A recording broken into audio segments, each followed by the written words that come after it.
Welcome back to my channel. Good morning sa inyo. Ayan, pasensya na kayo sa mukha natin. Parang ang itim-itim na ng mukha ko mga kaibigan, kasi natin view natin dito sa bahay. Ayan, hindi pa ako nakapagligpit kasi morning na morning dito sa amin. Happy Friday to all sa inyo dyan mga kaibigan.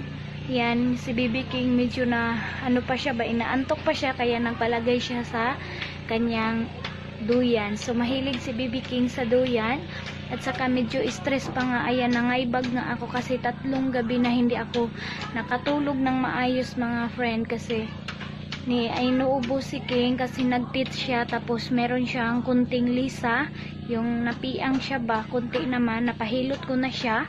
Tapos ngayon, ililigpit ko muna yung higaan namin. So update ko pala sa inyo mga kaibigan, medyo yung tubig natin okay naman. Nagpapasalamat kami kay God kasi hindi siya tumaas ulit. So nandun lang siya sa Agusan River, hindi siya nag-ano dito sa amin sa bahay namin. So yung dito sa lake, dito sa palikuran ng bahay namin doon, ayan, mamaya ko na ipakita sa inyo kasi dito na siya sa likod ng bahay namin yung tubig, pero at least hindi siya lumaki.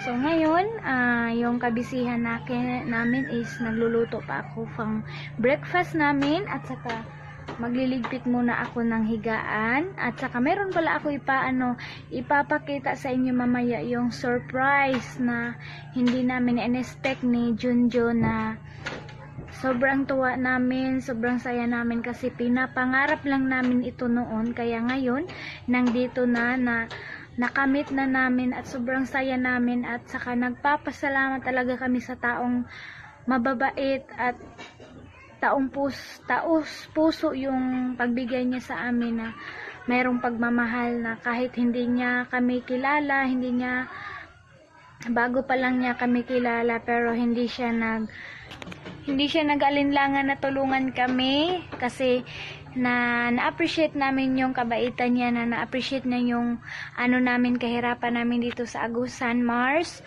At saka nagpapasalamat kami sa iyo, ate. Thank you so much. Good morning.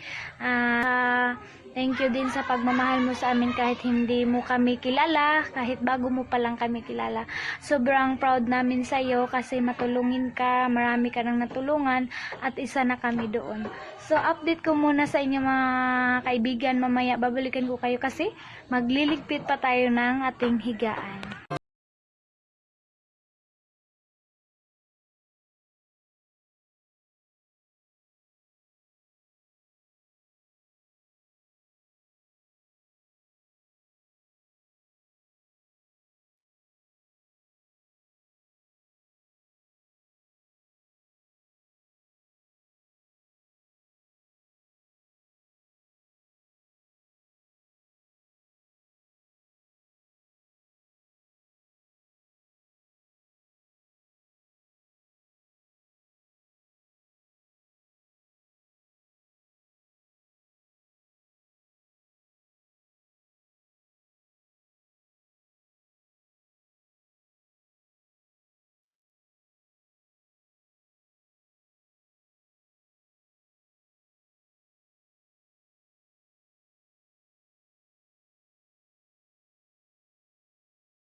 So ayan mga kaibigan, naligpit na natin yung ating higaan. Welcome sa home namin. Ayan, napakasimple lang yung buhay ko dito. Dito yung silid ng bahay ko. Ayan. Ayan, si Baby King, dyan siya natutulog kapag inano namin siya dinuyan. So, ayan, thank you so much mga kaibigan pala sa support palagi sa panonood ng vlog ko. Sana. So, hello mga kaibigan! So, ito na pala yung surprise ko sa inyo, at saka ipapakita ko sa inyo yung ating gift from America ni Ma'am. Ate, thank you so much sa bigay nyo na pa-wifi sa akin. So, mayroon na tayong wifi. So, pang to, ayan, wala na siyang laman kasi chinards ko na siya. kasi ginamit ko na siya. So ayan, binilhan ako, nireregaluhan ako ni ate ng pocket wifi kasi napakahirap talaga ng signal dito sa amin. Kasi alam nyo mga kaibigan, napakita ko na nga sa inyo na wala akong wifi dito sa sarili kong bahay. Kasi pag doon ako pupunta ila Mama Inday sa biyanan ko, nakikunik lang ako sa wifi nila Ate Aileen. So ngayon sobrang papasalamat ako kay ate kasi binigyan niya na ako ng wifi ko. Kaya ayan, meron na tayong pocket wifi. So napakalakas niya at saka nagagamit ko na siya dito sa bahay. Nandito na ako sa bahay nagko-connect kasi hindi noon yung wala pa akong wifi, doon ako sa church namin pupunta para lang makagamit ng data.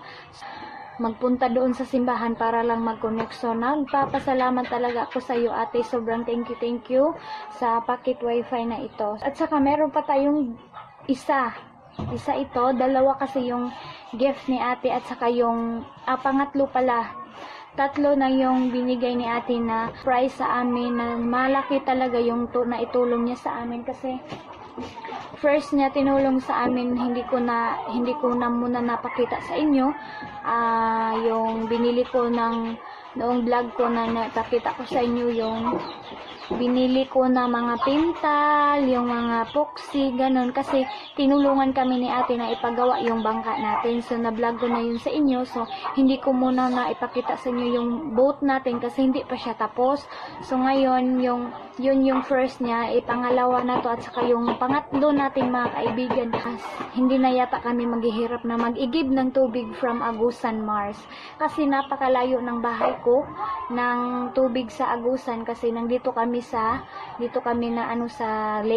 Gimba ba, yung dito sa palikuran ng sa Lasang, sa Lasang na kami, medyo malayo-layo kami mag-igib, kaya nakita din yan na nahirapan kami mag-igib.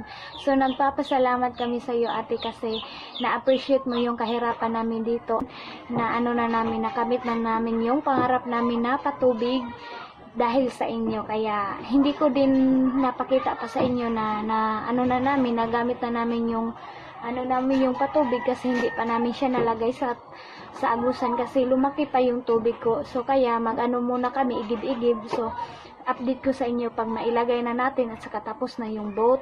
Kaya layo pa yung bibilhan ko para makasave, pero na lang namin na dito na lang kami kasi pareho lang, magliti ka pa, pupunta ka pa, tas napakalayo. So ito na yung ating makina para sa patubig natin mga kaibigan. So ito na yung ating makina na maliit. So hindi pa namin siya nalagay sa tubig, alagaan namin ito ng mabuti kasi napaka mahal nito at saka sobrang thankful kami na wala yung anak ko na pag-igib ko sa Agusan, Mars. Ngayon ko palang naranasan na meron pa palang mabubuting tao na. So ayan, thank you so much ate. Ayan na yung makina na ibili namin. Na yung hall ng view sa bahay ko. May dalawa kaming kwarto. Ayan yung kwarto namin at saka paglaki na si Bibi King at saka si Bibi Aileen, doon namin sila gagawa ng kwarto sa kabila.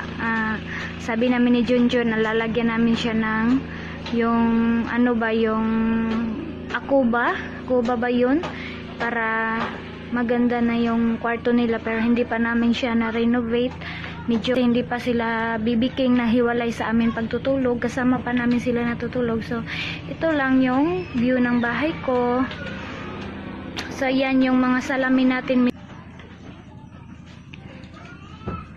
So yung TV namin na nasira at saka yung soundbox namin nasira din. So ayan, may halaman pala ako dyan, nilagay ko siya.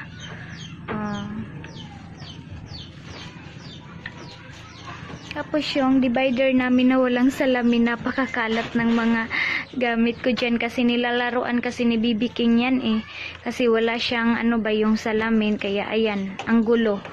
Na-rinse ko yan pero ginugulo ni Bibi King kaya hindi ko pa siya na-rinse. Pasensya na kayo sa silid ng bahay ko. Medyo na pala ako pagaw yung tinig ko kasi busy, talaga hindi ako masyado nakatulog kasi nga si Bibi King.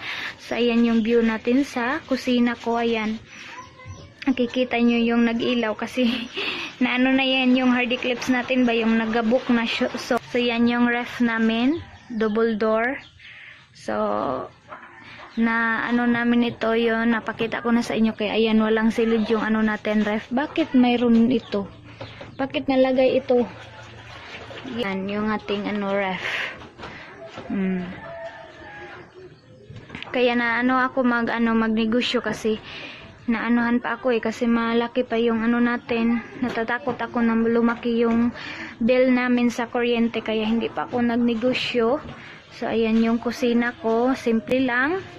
Mayroon tayong lababo dyan at saka yung yung kagamitan ko tapos yung abuhan namin. So napaka talaga mga kaibigan ba, update ko pala sa inyo, napakaitim na ng namin yung atip ba yung sin kasi yung usok ng kahoy namin nandito talaga sa loob ng bahay kaya yung mga kurtina ko napakaitim talaga, kailangan talaga na labhan ng maayos. So ayan dito ng view sa labas ng bahay namin. Ayan na yung tubig yun, ito yung namin, neighbors namin yun, ito yung sa palikuran ng bahay namin yan yung CR namin pala, yan hindi pa siya natapos kaya kasi palagi bumabaha. Pasensya na kayo, parang may sounds yata kasi morning dito. So, pasensyahan nyo yung sounds, yung maiingay na sounds. Pamangkin ni Junjun. Si Istong. Hi Istong, good morning. Morning Istong. Ay. Yan. Bigas na 1 sack. So mayroon pa tayong bigas. Ayan, napakarami pa yung bigas natin kasi bumili kami nung pagpadala ni ma'am from America. So yan, meron tayong 1 sack. So ikikita nyo ba yan mga kaibigan na sako? Kasi napakatagal na yan dito sa amin. Tingnan natin kung anong lagay nito. Ito yung mais. Kasi matagal na ito, mga ilang month na sinave namin ito na mais para pag in case na wala na talaga tayong bigas, mayroon kaming maipagaling na masasaing namin kapag hirap na talaga kami ng namin, yung bigas. Kaya hindi pa naman kami nahirapan ng bigas kasi mayroon pa tayong bigas. So stock muna ito yung mais natin, hindi na muna natin siya ipagaling.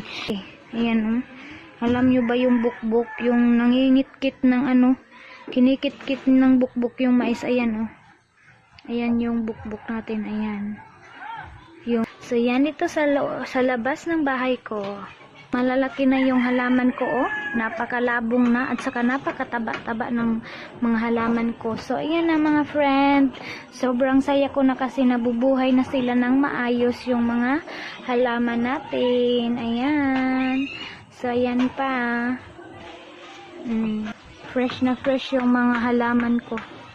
So ayan. So dito binabalik ko sila nilagay dito kasi pag dito ko sila nilagay mga kaibigan, inano talaga ng mga manok. At saka sobrang salamat sa iyo lahat, sa lahat ng nagsuporta sa akin, sa lahat ng tumulong sa akin, sa lahat ng nakabigay na sa akin. Sobrang thank you sa inyo mga kaibigan. God bless you all.